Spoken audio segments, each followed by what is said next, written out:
We survived the pandemic. You're here, right? If you made it this far, but your marriage didn't survive, sorry, it stinks. But don't despair. Before the pandemic started, the divorce rate was actually declining. Yay, millennials. During the pandemic, though, things started to change. The incidence of people seeking counseling, people looking to file, marital discord started to increase. Not surprising. Who wants to be at home with their spouse all day long, locked into the same place, doing the same routine day in, day out? We can't spend every single minute of our lives together. We haven't seen the outcome from this just yet because it takes time, one, to file, get the court to hear it, to hire an attorney, to start the whole process. It's not as easy as you think. In any case, people are doing it. Hey, I'm a survivor. I'm a pandemic divorce survivor. At the end of the day, life is really short. It's too short to stay miserable. Whatever your need is to get divorced, don't poo-poo it. Sometimes it's necessary. Here's what you need to know about real estate. Before I start, I'm going to remind you, I am not an attorney, I'm not a tax professional, I'm not a wealth manager, I'm none of those things. I'm a realtor. I'm only going to talk about stuff that is real estate related. Follow up on the parts that are important to you with someone else who's qualified to address them as they relate to things outside of real estate. Know your finances. Know what your financial situation is because you can't make good decisions if you don't know what you've got and you don't know what your obligations are. Gather all your stuff, put it all in one place and look at it and continue to look at it. Put it in one spot and keep going, okay? If you don't get it, ask someone. I'm gonna stress this again.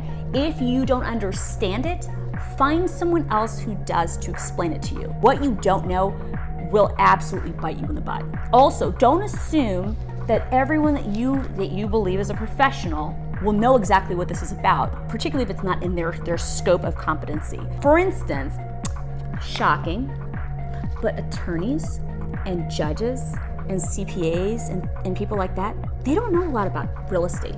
And I know a lot about finance, but I don't know a lot about their stuff. You have to tie all the bits together. It's kind of on you. It's kind of like when you walk into a hospital. You have to advocate for yourself, but then trust the people you're with. Make sure you are competent enough or confident enough to do both. Talk to your soon-to-be ex-spouse. If you can get on the same page about how you will pay for things, what you want to happen to your real estate things, it will go a long way towards making it less painful and less expensive. Get it in writing. And I'm gonna say this because, again, I deal in asset disposition for a living.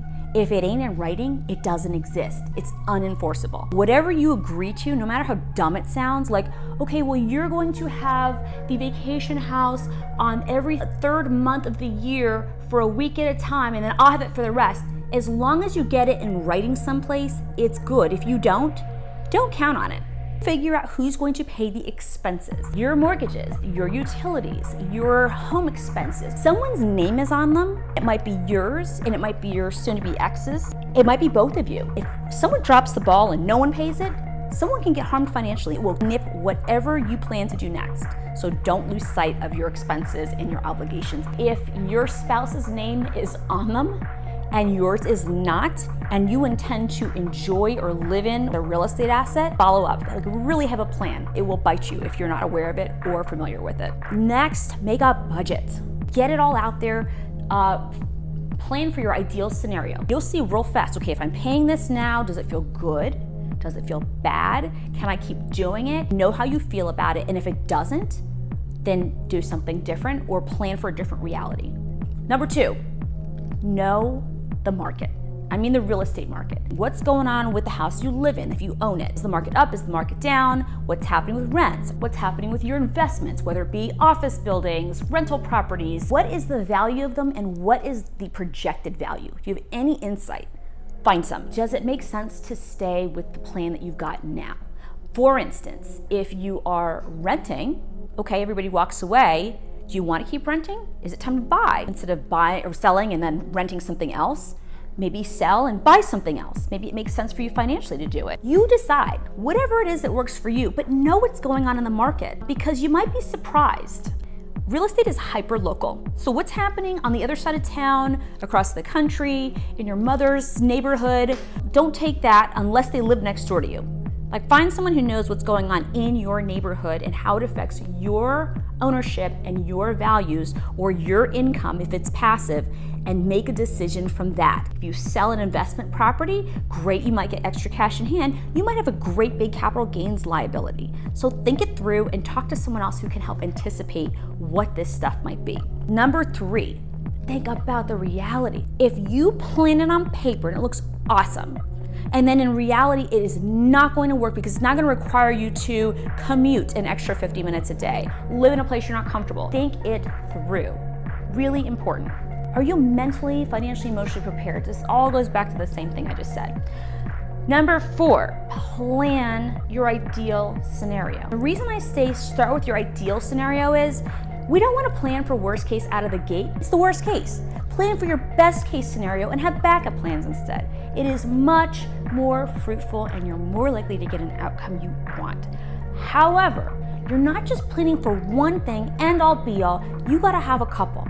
Start with your current plan for the beginning of your divorce, then have one for the middle of the divorce when you're kind of sloughing it through, then have one for life after the divorce, and then plan on the apocalypse scenario. Because honestly, shit happens. I can't begin to tell you how much I know this is true. And then have a backup plan, just in case. It's possible. Just trust me. And finally, be flexible and breathe. Plan for the unexpected. It happens frequently in a divorce, particularly if you're in one where it's contested with your spouse. Life isn't fair, stuff happens, it sucks, but the better prepared you are, the better your outcome will be. I'm barely getting on the other side of this. I feel good about it. It's not great, but I could be so much worse off. This is what I learned, and I'm hoping that it will help you too. If you have questions, and you need to talk to a real estate professional, you can call me. Hang in there, you're gonna do great. You've got a whole great big life ahead of you.